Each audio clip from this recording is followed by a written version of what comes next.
From the Library of Congress in Washington, D.C.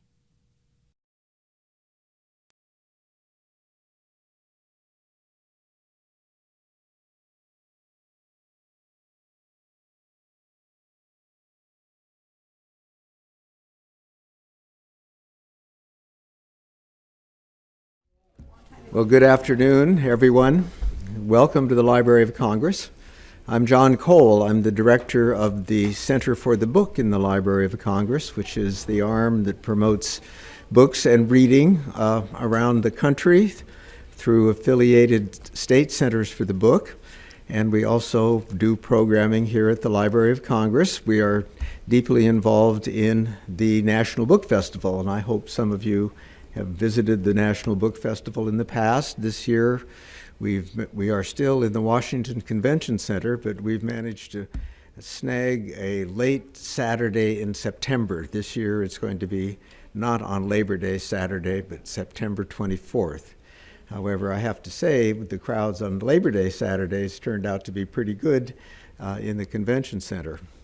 The Books and Beyond program that you're joining us for today is part of the Center's programming here at the library. We feature new books that have some relationship to the Library of Congress. Often it is the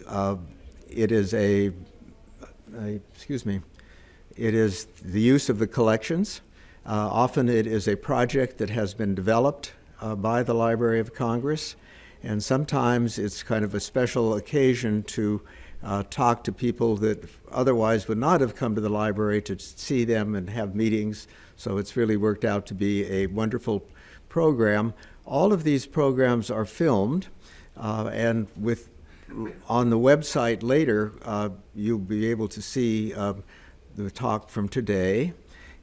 We have around 350 of these talks available on the website, and they all started in 1996. So actually, along with the talks from the National Book Festival, which are also available on the website, we have captured since 1996 and since the book festival started in 2001, a fair sampling of speakers and books that relate to all aspects of not only the collections of the Library of Congress, but events both current and historical. And I do love to point out finally that we try to have books, as I said earlier, that have a relationship to libraries and especially the Library of Congress, and that is the case today. To introduce our speaker, however, we have the chief of the Library of Congress's Manuscript Division, James Hudson. Jim Hudson received a PhD in history from Yale in 1964. He has worked in the Yale History Department and also William and Mary actually some of Jim's work related to the topic of today's talk occurred after he came to the Library of Congress. And I discovered that in addition to several books, Jim also is the author of a couple of articles that relate to the Federal Constitutional Convention in 1787, and so he is an especially appropriate and knowledgeable introducer of today's speaker. Let's give Jim Hudson a hand. Well, Jim? Thanks, John. Thanks a lot. We were a little bit worried about an audience today because Professor Bilder was here a few weeks ago at the great tumultuous day in which the metro was shut down. So I assume perhaps some of you couldn't make it that day, and you'll be here, and we'll have a real treat listening to her. There's an old joke about law office history that it's completely unreliable, and there are also jokes about lawyers being unable to write history. She's an exception, certainly. Professor Bilder is the Founders Professor of Law at Boston College. She has a law degree from Harvard, but also a PhD in history or history in American civilization, in history from Harvard. And this gives her a rare combination of skills, which she has put to very good account. This is your second book, right? Yeah. and this is one that won the Bancroft Prize this year. Madison's Hand, Revising the Constitution Convention. It was published by the Harvard Constitutional Convention, published by the Harvard University Press. She's going to talk today, she tells me, more about the technologic or the processes of studying Madison's notes, which we have here, his draft. It's one of the library's top treasures, not often seen. And it's down in the conservation. In other words, you can't, if you walk into the manuscript division and want to see it, you won't be able to do that. It is now, however, there's a pretty good digital copy of it, since we have it online. So that if your interests are stimulated by her talk, you can find the notes online. She's kind of joined an old fray about the authenticity or integrity of the notes, which began a long time ago, I think, with one of Hamilton's children accused Madison of more or less revising the notes to fit his current political beliefs, and that debate has gone on for a long time. And but I think she's not going to talk so much about that as about her research, really, as to how she acquired the information to write the book. Okay? Professor Bilder, thank you.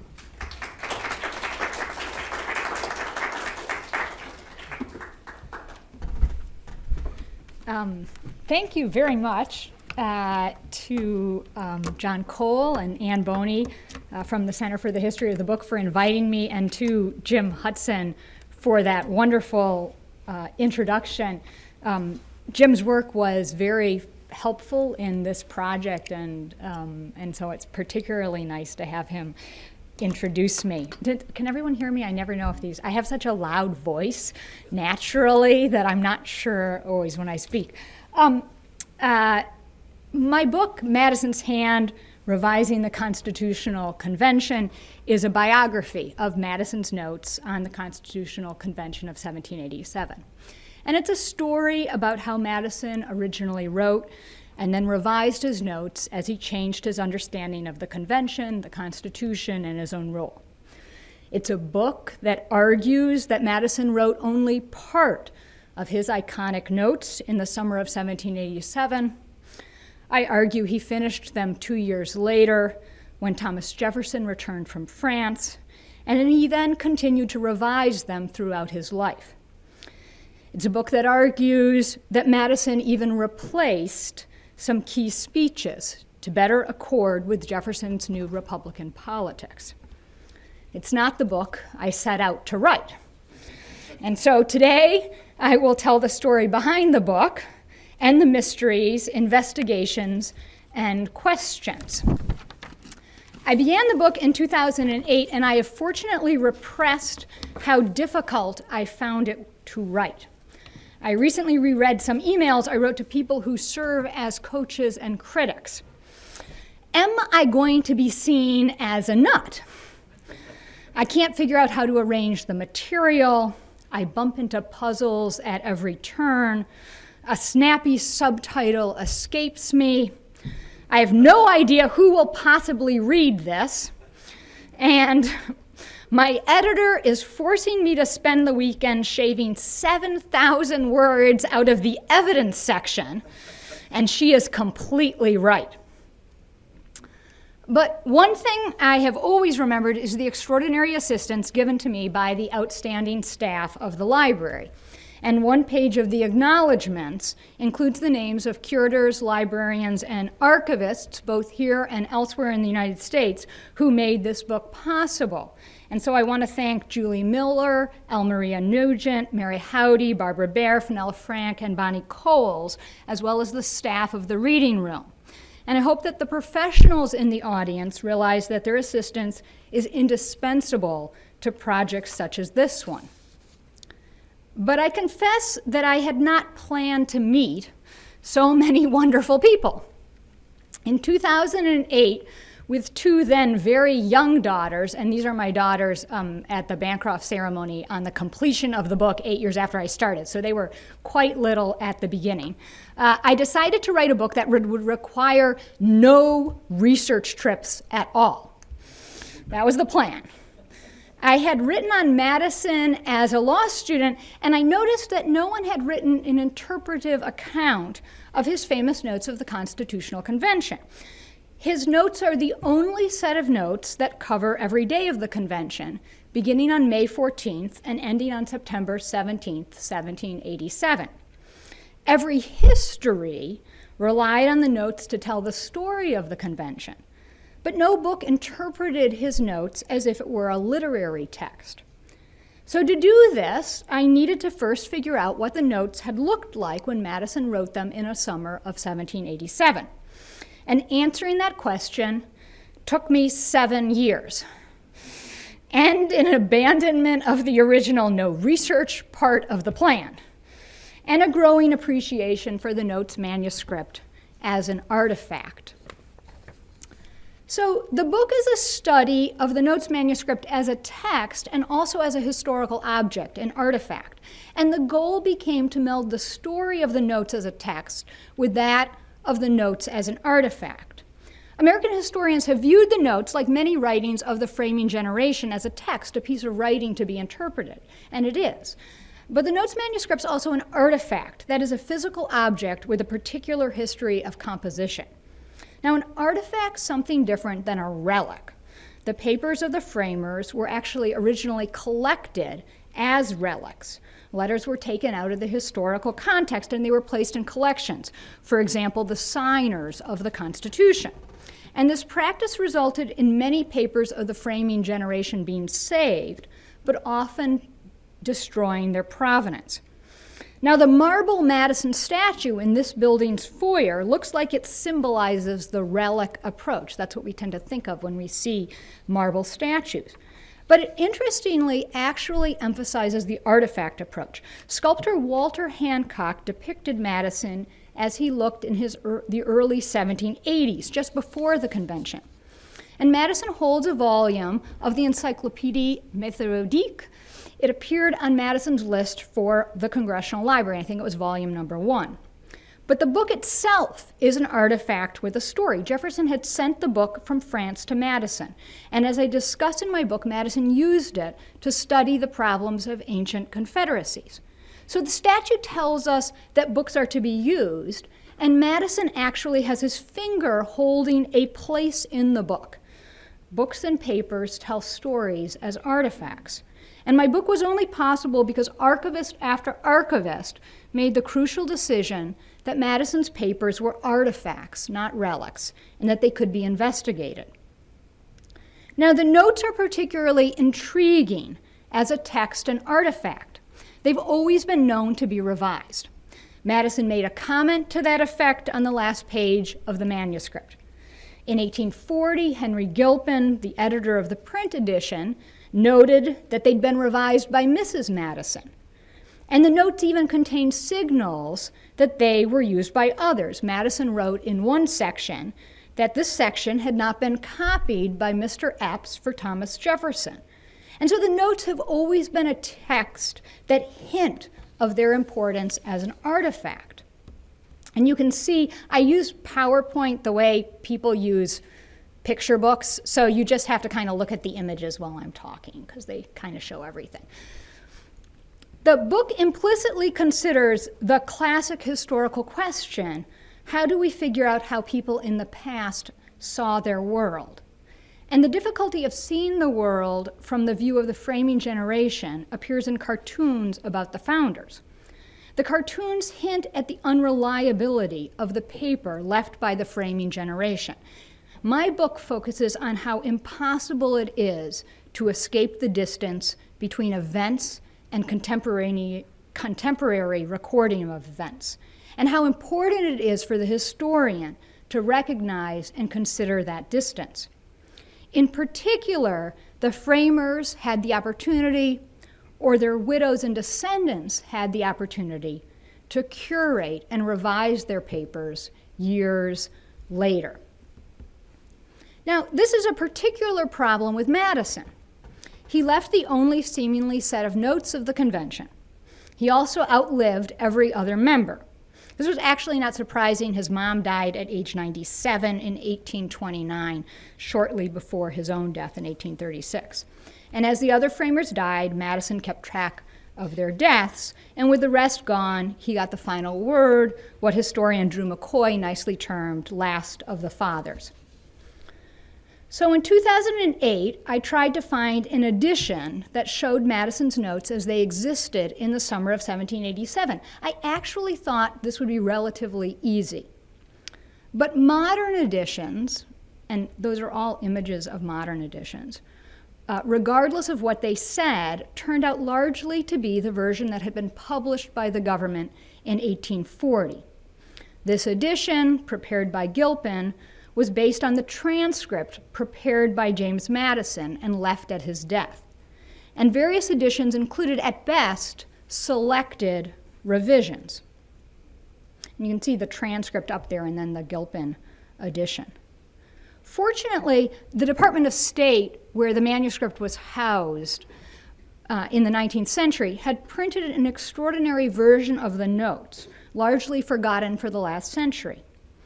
For this edition, begun in 1897 and printed in 1900, the Department of State tried to show Madison's notes with all the revisions. In fact, a young staff member, John Weissenhagen, actually detached the slips from the original manuscript to prepare the edition. And he noted in red ink on new slips inserted in the notes where they'd been attached. Now, there are some small errors in this transcript, but it remains the best edition of Madison's notes as it appears. In 1914, the government recommended against reprinting it, noting that there were many sets still unsold. But you can, and I actually was able to acquire like 4 for almost no money when I started this project. You can now find it on Hein online. But the edition did not show the pagination or layout. And so for that, I originally used the microfilm that was done in 1964 of the notes, and that's now digitized on the library's website. But it quickly became apparent that digital images were needed. So the manuscript's in the library in a vault. It's been disassembled and is now in archival storage boxes. The library sent images of, I think, what was a preservation copy, apparently taken with a Nikon camera in 2003. And the images were labeled Top Treasure, and you can see that on the label. The manuscript's 136 and a half sheets of paper, folded in half, 4 pages of writing each sheet. That's over 500 pages. So it was actually a lot of images. The technology was moving so fast that by 2008, the resolution on these images was less than desirable. Today, current phones shoot at about 5 times the resolution of the images. But digital photography, even at that resolution, made this book possible. An extraordinary group of curators, librarians, and archivists across the United States took or helped me take photographs of Madison's manuscripts. And so, as I began to read the transcript now with the digital images, I realized there were mysteries about the manuscript, and so let me mention just a few. There were visible revisions on the first 98 sheets of the manuscript, but not very many on the last 34 sheets after August 22nd. The revisions often were in the official language of the convention journal. But on the last sheets, the official language already had been integrated into the text. Why?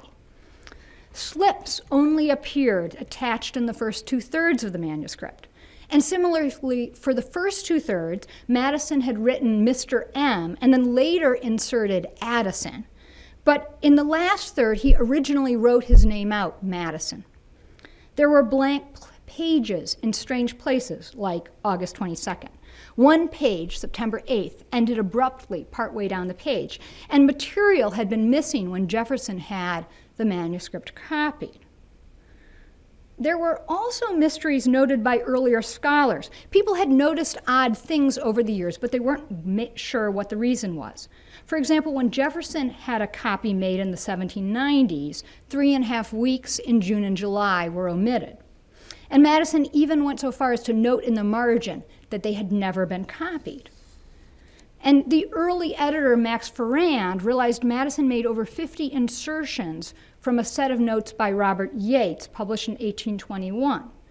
This was odd because Madison had openly criticized these notes, particularly Yates's claim that Madison had suggested the states might have less than full sovereignty. But Madison had nonetheless used them and had actually paraphrased the insertions as if disguising their place of origin. So faced with these puzzles, I decided to compare the manuscripts that Madison and others created. And so let me explain what sources exist. Madison was not the only note-taker at the convention. Notes exist from 10 other note-takers. Many may have problems similar to those that I describe in Madison's notes, and Madison criticized some of these during his own lifetime. Historians have tended to favor Madison's version. I try to be more agnostic. An official record of the convention was compiled by its secretary, William Jackson. It included a journal and a series of vote tallies, and the image shows you the vote tally on the final day when the Constitution was adopted. At the end of the convention, this official journal was given to George Washington, and only in 1796 did he deposit it publicly with the State Department. And only in 1819 was it finally published, and Madison actually then used it to further revise his text. But Madison had a secret copy of that journal. In the fall of 1789, Madison acquired the official journal from George Washington. Washington's diary is missing for the dates during which Madison would have borrowed the journal, and so we don't know how or why Washington decided to lend it. Madison nonetheless made a copy. This is not my discovery. In 1930, Charles Keller and George Pearson wrote a wonderful, quite speculative at the time, article about this journal copy, which then was at Yale, where it still is. They argued that Madison had copied the official journal in the fall of 1789, and he had then used it to revise the notes by including official language on slips and insertions. In 1937, Ferrand ignored the implications of this discovery and chose to reprint his 1911 edition. And so Keller and Pearson's article was largely forgotten. Yale permitted me to take photos. There is no microfilm available, and these photos were critical. There turned out to be small notations in Madison's journal copy and the notes that suggested that at one time Madison had imagined that the two manuscripts would be read together. And it was also apparent that the front page of the journal copy wasn't actually the first page Madison had copied. Instead, it seemed, he started with Monday, August 20th, 1787, and that's the image you can see on the screen. That's not the front page of the manuscript, but it's the page that has the title as if it's the first page. Why? Thomas Jefferson was responsible for 2 other copies of the notes. Jefferson had a young man studying with him, John Epps, make a partial copy of Madison's notes in 1791 to 1793, and also a very partial duplicate press copy that you can see here that's at the New York Public Library. But Jefferson's copy had actually additional puzzles. Many pages were replaced. After Madison's death, Judith Reeves, wife of Senator William Cable Reeves, had helped turn the Jefferson copy into another one for Dolly Madison to use for foreign publication. And many pages were altered to match the notes as they stood at Madison's death. The untouched press copy, however, showed what the Jefferson copy had looked like in its original state. But there were, again, puzzles upon puzzles. Jefferson's copy reflected an odd division in the notes between August 21st and August 22nd. Epps had never been given the notes for mid-June to July. Epps had even noticed that there was a page missing from the manuscript. And the lengthy account that now stands in Madison's manuscript of the final days seemed too long to fit on the 3 pages that the press copy suggested had originally been the only final days of the notes. Now, we know what the transcript looked like after Madison's death because Madison left a transcript copied by his brother-in-law, John T Payne, that was begun basically after 1819. So I began to try and create what the notes looked like originally. Now, I tried originally to do this with high-tech computers, and that was a total failure. And so I resorted to the old-fashioned technique of using colored pencils. Something to be said for that.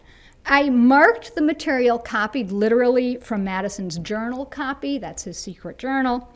I marked what existed when Epps had copied it in the early 1790s. I marked what seemed to have been revised afterwards. And what emerged, obviously imperfectly, was the notes from 1787.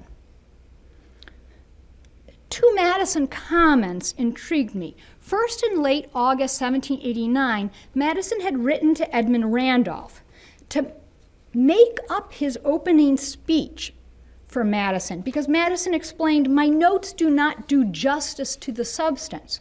Randolph refused. He wrote, "He would mingle inadvertently what I have heard since without being able to separate it from what occurred then." And so Randolph instead sent his original notes and Madison inserted them. But why was Madison comfortable having Randolph write up his speech 2 years later? And second, as an elderly man in the 1830s, Madison reflected that his writings during the 1790s might have been too often tinged with the party spirit of the times. And by party spirit, he didn't mean party in the sense of fun and games. Although, if you go see Hamilton, which I haven't seen, I think it suggests some of the fun parts of the 1790s. At the same time, he wrote an editorial note discussing the controversial Pinckney plan that had been published in the official journal. Madison had long thought that the Pinckney plan was not the original one, and for years he'd actually obsessively been trying to prove that. And that's what you see on the far right of the screen. But in the 1830s, Madison became forgiving. He explained Pinckney might have used a rough draft with revisions that was confounded with the original text, and the revisions might have been confounded also in the memory of the author. So was Madison talking about himself also? Might the notes not date entirely from the summer of 1787? And if so, how had Madison actually composed them? These questions led me to reconsider assumptions about the manuscript. People have used the notes as if they were contemporaneous copy. But had Madison written every day in the summer of 1787? And if so, why did he always start with a summary sentence? Why did he refer to decisions that didn't yet happen? And why were Saturday's speeches always mysteriously the longest? I recalled that Madison wrote his correspondence twice a week, and suddenly the pattern appeared. In the summer of 1787, twice a week, on Wednesdays and Sundays, Madison probably wrote his rough notes up into a fair copy. And if so, how did he originally take his rough notes? He was limited by available technologies, the quill, pen, and steel eraser. He didn't know shorthand. And so he probably used abbreviations, such as appear in a few of his extant papers. This would have meant that similar words like judicial, judiciary, and judge would have been hard to figure out afterwards. Writing from a rough copy explained the strongest stylistic aspect of the notes. Madison summarizes the point of the speech at the outset. He created a first sentence that always summarized the position of the speaker or the proposal.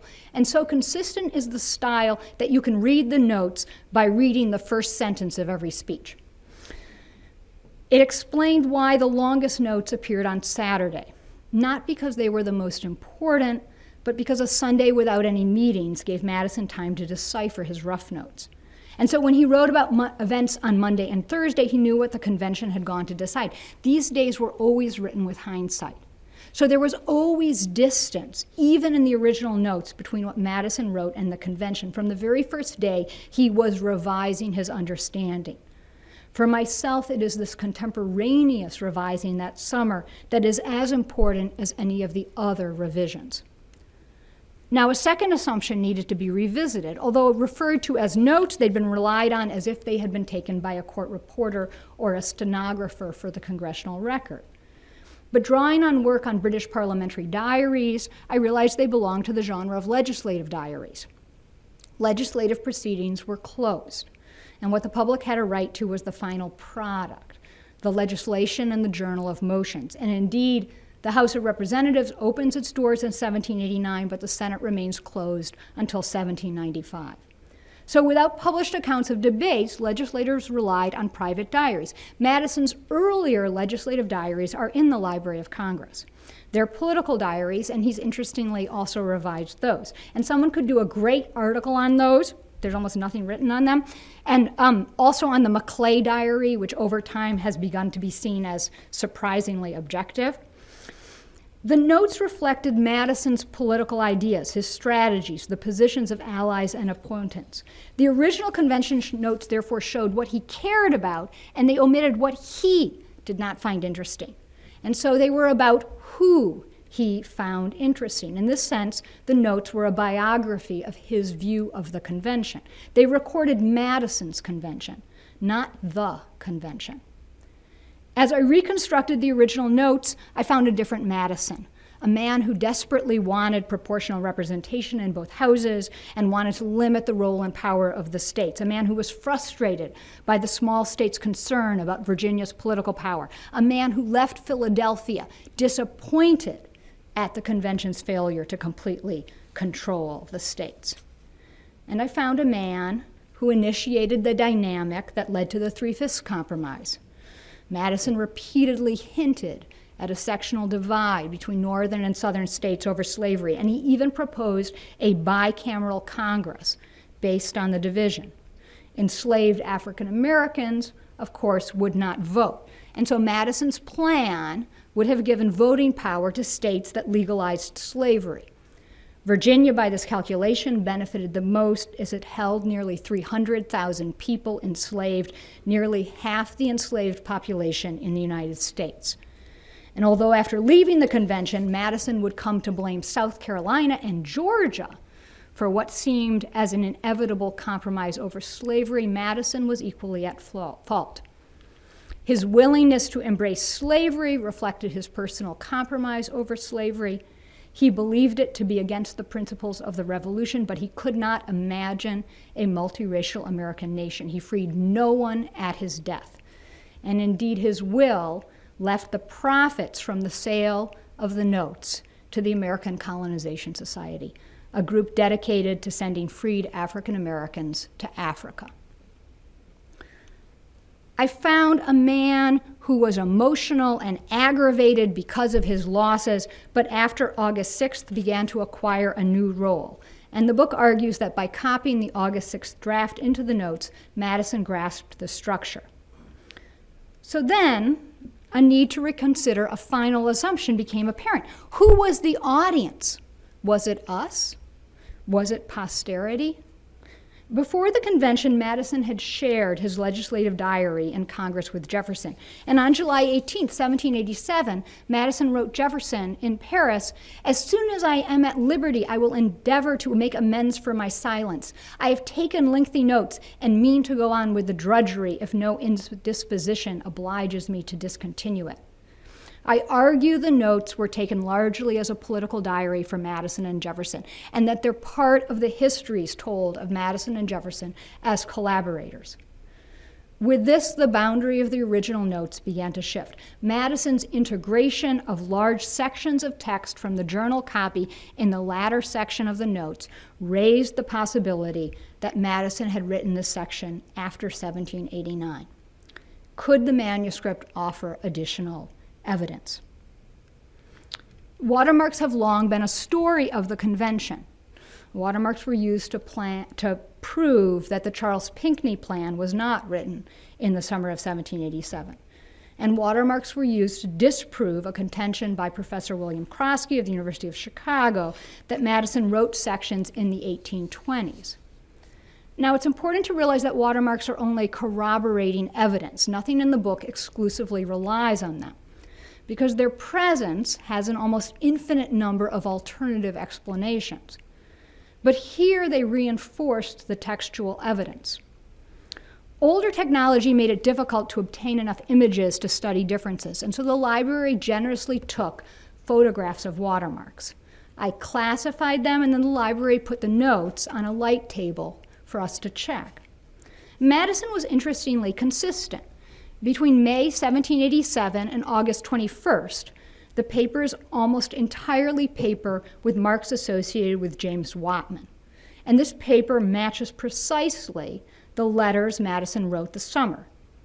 But it appears in the notes after August 21st only in the plan appended to the manuscript written about Hamilton. Decidedly different Whiteman paper was used for the section beginning with August 22nd. This paper does not match any extant letter from the summer.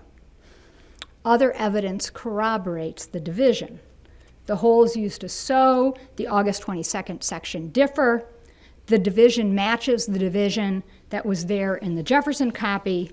It corresponds roughly to where Madison began his secret journal copy, and it matches precisely the shift from the later insertion of journal language in the notes to original integration of that language. And this is the watermark, two of the crucial Whiteman watermarks. The book, therefore, argues that the notes after August 21st represent an unconformity, a missing section of time. The evidence from the text and artifact tell a new story about Madison and the convention. Madison became sick that week, something that he was susceptible to under stress. And the delegates sent controversial issues to committee. And for the first time, Madison served on the three most important committees.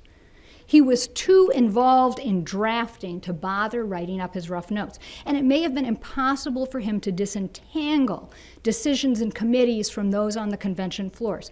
So at the very moment that the convention decided many of the issues we debate today, congressional powers, presidential powers, impeachment, the Electoral College, the notes are the most unreliable. But the collapse of the notes represents and reflects the contemporary inability of the delegates to see the final Constitution in the sense we mistakenly imagined they could. Between 1787 and 1789, the convention's relevance in Madison's understanding of it changed. He wrote the Federalist essays. He made arguments in the Virginia Ratification Convention. He understood the textual ambiguity of the Constitution when he served in the first Congress. And he proposed amendments to the Constitution. Madison wanted the amendments interwoven with the original Constitution, but Roger Sherman insisted that they be supplemental.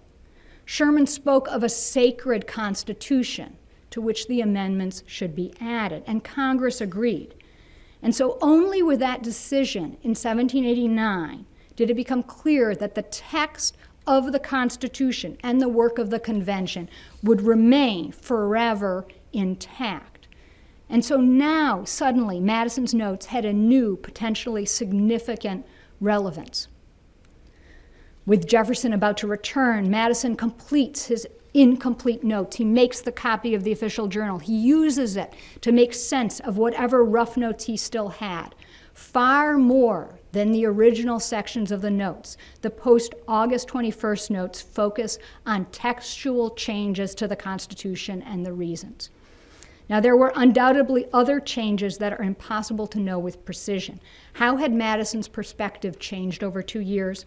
I speculate in the book about whether he spoke the statements against slavery on August 25th that he attributes to himself. No one else ever recorded him saying anything against slavery. And his words bear a marked resemblance to those he recorded of Luther Martin on August 21st. Was it coincidence? Did he have remaining rough notes containing his remarks? Or in 1789, 1790, did he decide to ensure that the notes reflected what he now understood surely must have been his position? The book suggests that in the years immediately after the convention, Madison also likely replaced several sheets containing his speeches as his perspective changed. In some respects, this is not surprising. One cannot take notes of oneself speaking. And so Madison's own speeches, even those he wrote down in 1787, are the most contested in terms of reliability. And he may therefore have been the most comfortable altering them, as his understanding of what he had been attempting to say changed. These sheets were identified because the watermarks do not match the surrounding pages, and there was corroborating textual evidence. One set relates to June 6th through 8th, and it fits a story about Madison's initial difficulties in taking notes and the chronology around Federalist 10. A second set relates to Jefferson. Jefferson returned from Paris in the fall of 1789. The Hamilton musical has that song, "What Did I Miss?" which pretty much sums up the whole thing. And he saw the world through the lens of the French Revolution, supporters of Republican government versus monarchists. And he became obsessed with the idea that Alexander Hamilton was a secret monarchist, in part based on reading about Hamilton's June speech in Madison's notes. 4 sheets in the manuscript appear related to Jefferson's promotion of Republican government, and one finds this phrase more prevalent on these pages.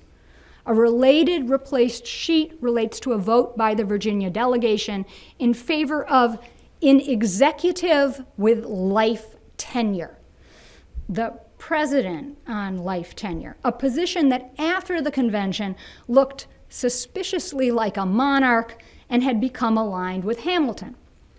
The sheets containing this first speech and the final Virginia vote match precisely the section that Jefferson never was able to copy. And so I suggest that Madison was working on replacing these sheets in the 1790s. Now, I didn't have sufficient evidence to precisely date and explain 2 other sets of replaced sets. Madison was not happy with something on September 7th or 8th. He replaced that sheet. He messed something up in replacing it. Epps notices there's something missing. Madison subsequently adds that material in an awkward way back into the manuscript. And similarly, I speculate that the final 2 days of the convention might have been written at a slightly different time, and they may have replaced a shorter original conclusion that was in place when Jefferson's copy was made. But I'm not at all certain of this. History should be about interpretation and reinterpretation, and so I put the evidence in a set of appendices. The evidence that discusses the manuscripts and includes a list of the sheets and slips with the watermark information as I was able to develop it. And I'm sure my book will not be the last word. By 1796, the final sheets were likely in place. And in December 1796, Madison announced his retirement from politics. And that same month, Jefferson became vice president. Jefferson viewed the notes as part of his political agenda, and he urged publication, arguing the Constitution will then receive a different explanation. Jefferson believed publication of the notes would undermine the Adams administration. Madison demurred. He worried that Jefferson had not read the entire notes, and he might have been right about that. And he worried that the notes would not support Jefferson's interpretation, and worse, that other reports would perhaps be made out and mustered, and they would not necessarily confirm Madison's version. He worried what turn might be given the impression on the public mind. Nothing in the notes would damage Jefferson's reputation, but for Madison, the expediency of publication weighed differently. Madison's concerns triumphed. The notes were never published. And Jefferson moved on to a different interpretation of the Constitution, one in which it was a compact among the states, and perhaps with relief, Madison put the notes away. After retiring from the presidency in 1817, Madison continued to revise the notes to increase the appearance of comprehensiveness. He added revisions from the official journal. He inserted missing sections of speeches that he paraphrased from Yates's notes, and then he and his brother-in-law created a transcript with selected letters to explain the larger context. But though he repeatedly flirted with publication, he refrained. I believe he continually worried about other accounts.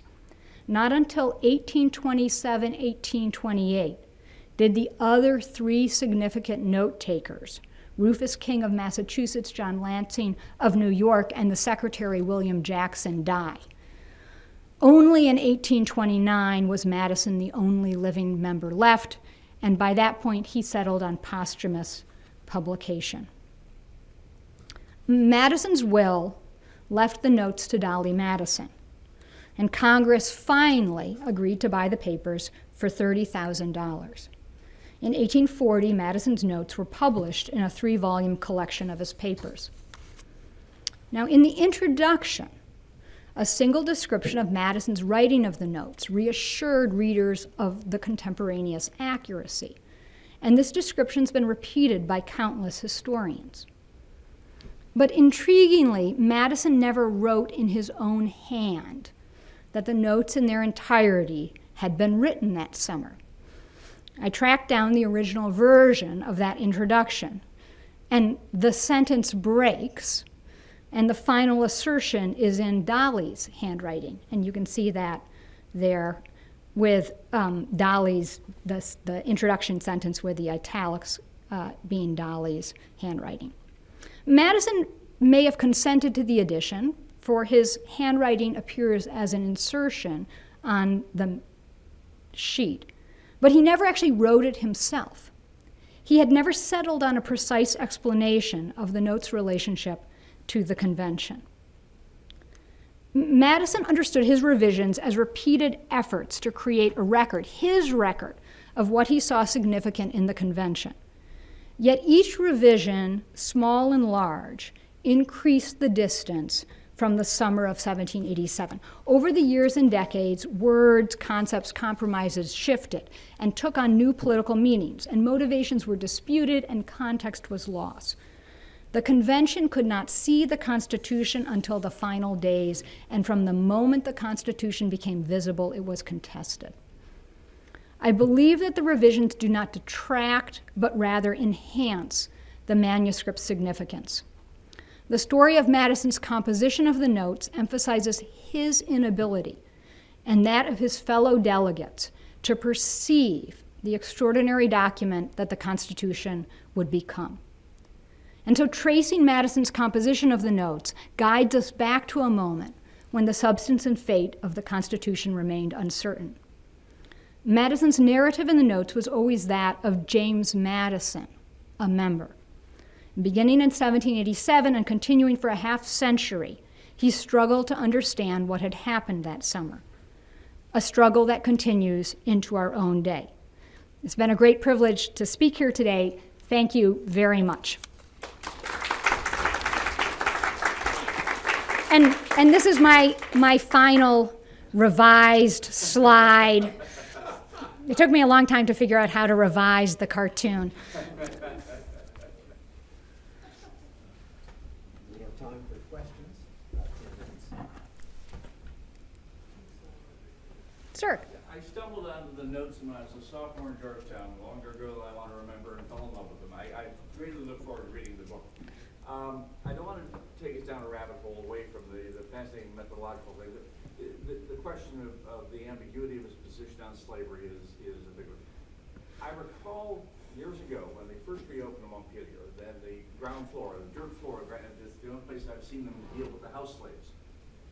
It strikes me as the body servant he took to Philadelphia with him. The assertion made at Montpelier is that he sold the man to a Philadelphia resident in the knowledge that under Pennsylvania law, the man would be manumitted within 7 years. He couldn't himself do it, but and the implication is that he's in that sort of an ambiguous situation. He can't make the jump himself. He's a man of his own time and place. But So Summarize the end. yeah. So the question is sort of about Madison's position on slavery. For myself, I find that Madison has been given a pass that's quite interesting compared to other people like Jefferson, who I personally think he agreed with much more than we realize. Montpelier does a wonderful job talking about slavery, and they actually have a wonderful room there when you visit. For most of Madison's, certainly in his later life, an African-American man named Paul Jennings was an enslaved man who spent most of his life with and wrote actually an autobiography about that. And in the dining room, they have an image of Paul Jennings, and they ask you to imagine what was it like to be Paul Jennings while everybody came and went and talked about slavery and the American colonization side, and you were just there. The book actually talks about Madison writes a letter, actually from when he's in Congress, about a person who was enslaved who he doesn't bring back with him. And the letter's actually interesting because part of the letter writes about, oh, he's a person, he must value slavery, and then the other part of the letter writes about the man as a property. He would not be worth anything and everything like that. And so in some ways, I think it very much symbolizes Madison's fundamental ambiguity. But he freed no one, and this was actually so shocking to the man who had worked for many years of him as a secretary that he originally thought that Madison's will was forged. But Madison actually, other than being against the slave trade, which he is against when it becomes clear that everybody's against it, I think he was not. I don't know why he's given such a pass about it. And in the Virginia Ratification Convention, he goes out of his way to reassure the people who held people in slavery that they'd be protected. Yes, sir. So I read an article a while back about how there were a number of different accounts of the convention, and that a number of them had gotten lost over the years. And how does that fit into the story of Madison's notes? Yeah, so, I mean, I don't think I can flip back here to the thing. There are some lost notes, and if you found them, that would be awesome, and you'd probably make the front page of the New York Times as a discovery. There's contention about whether some of those lost notes ever existed or not, because if you think about, for example, I think particularly if you read a wonderful book by Joanne Freeman on the 1790s, you realize how much this was a period where people made assertions and then wanted to claim that they had paper to back it up. So who knows how much the notes are about that. But there are notes that we know exist that are missing. The original Yates notes are. Much of Lansing's copy of those have never been found. Jim Hudson found a very crucial part of that, I guess about 30 years ago now for that. So we're dealing with multiple conflicting accounts. One thing that I think my book disagrees with is what people have taken is they've made Madison's notes always the stable, objective account, and then every time that Madison's version, particularly of himself, disagreed with anybody else, they picked Madison. My book tries to argue that on a couple of the issues that people disagreed with, there were reasons why Madison later on wanted to say that he hadn't said those things, and I'm more agnostic. Madison was very close to Hamilton during the convention, and when Jefferson comes back, Jefferson does not think Hamilton is a good guy, and Madison distances himself. And so the book tries to tell the notes and the multiple accounts out of that history. Yes, sir? In your Imaginings, are there any issues that have come before modern Supreme Courts that might have been affected by what you've discovered about them? Yeah, so I'm very careful not to answer that question because one of the things I've loved is that people of many political persuasions have really enjoyed reading the book and like the book. That's a good position for me. The Supreme Court, in terms of its majority opinions in recent years, has been very careful to keep distanced from the notes. This isn't so true of the late 19th century Supreme Court, so there's cases involving legal tender and things like that actually cite to Madison's notes. The people who cite to Madison's notes explicitly these days involve people like Justice Thomas, and they're mostly in dissents, so it doesn't matter that much in that respect. In terms of pure citation, I think the place that the book will give people some difficulty is that even though they're not cited, many of the understandings that the court has held with respect to the Constitution recently rely on a belief that in Philadelphia in August and September, the people who wrote the Constitution understood the Constitution in all the complicated ways that we do. And my book sort of argues they didn't, that they were so busy drafting it and trying to put it together that they understood the basic structures, but the very fine-tuned way that the court has come to read the Constitution makes sense 225 years later, but it might not have made sense to them. But the court's very tricky about that. Yes, sir? I'd like to ask another brief point. Would he have agreed with Senator Stephen Douglas and Governor Sam Houston concerning the Union, or would he have agreed that Virginia should leave the Union after the firing on Fort Sumter? Yes, so the question involves where would Madison have been in 1864? 1864, sort of right when Fort Sumter happened. In the 1830s, and Drew McCoy's wonderful book on Madison talks about this, all sorts of nullification, young nullification people from South Carolina come and visit Madison and Virginia, and they all say, Madison, you were really on our side, vouch for us. And Madison's like, no, like it was different. Yes, I did the states thing with Jefferson, but we're not the same as you guys. And he actually gets quite worried about that piece. And I personally believe that he was a nationalist above and beyond anything else. I think that was particularly true at Philadelphia. I think it was then particularly true again after serving as president.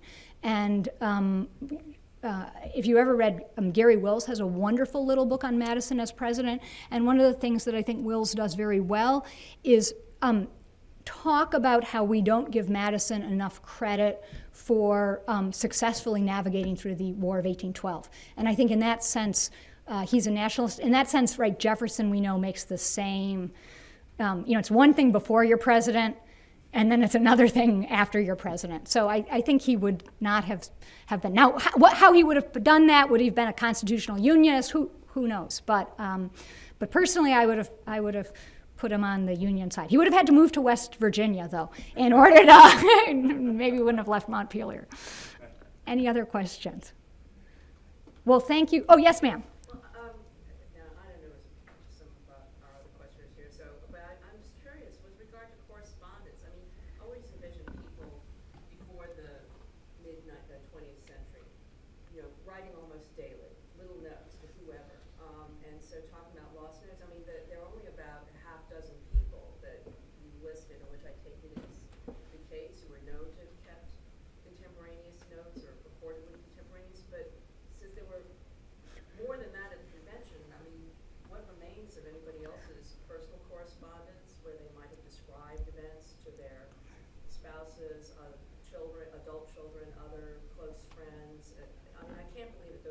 Yeah, yeah. So basically those sets of notes refer to people who wrote enough to constitute what I would call legislative diaries of some type or the other. There's also an extensive body of personal papers related to the convention. Those were published actually in the documentary history. The State Department published a lot of them. Max Ferrand's third volume has a lot of them. Jim Hudson's fourth volume has a lot of them. I'm actually working on a piece of this. One thing that's interesting is there's no letters to women in all of them. So, like, did nobody write their wives about what's happening, or has no one looked for letters to women? Okay, which if you do women's history might be like, well, maybe no one's gone looking. So there's actually a lot of correspondence about the convention. The convention said it was secret or confidential, and they actually were really meaning confidential. So people write things that are allusions to what's going to happen at best, and so we have, other than these sort of private legislative diaries, we don't have a lot of correspondence that explicitly says the day-to-day accounts the way we do for the first Congress, where things became more open. Would the wives, would their descendants have sort of maybe burned the letters because they thought they were worthless? Yeah. Would they have kept them secret in the manner of like maybe Martha Washington? They didn't want it to affect history's perception of their husbands' reputations, or maybe it was interwoven with personal matters that they didn't. Yeah, no, it's a really interesting. I think what gets destroyed is a very interesting question, and and we don't know what's destroyed. We know that Dolly Madison's niece destroys some things. She was told she's supposed to destroy some things. So we know, I think particularly descendants, particularly I think interesting wives and daughters did do some of that in concern with reputation.